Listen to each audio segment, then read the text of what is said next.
Let us see how an air conditioning system maintains a cool and comfortable interior environment. In most central air conditioning systems, the room air is recirculated to the air handling unit, or AHU in short, via air duct. The room air is drawn into the AHU by the suction force produced by the fan inside the AHU.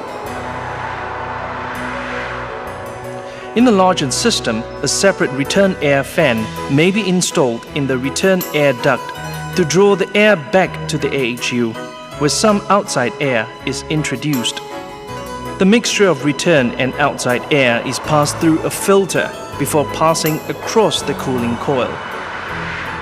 Inside the AHU, the mixed air around 25 degrees Celsius passes through the cooling coil. After passing through the cooling coil, the air is now cooled down to approximately 15 degrees Celsius.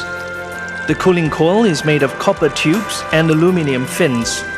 Chilled water at around 6 degrees Celsius is continuously supplied to the cooling coil to absorb heat from the warmer air. After being cooled, the air is then delivered by the fan back to the room via the supplied air duct. The cycle of air circulation repeats.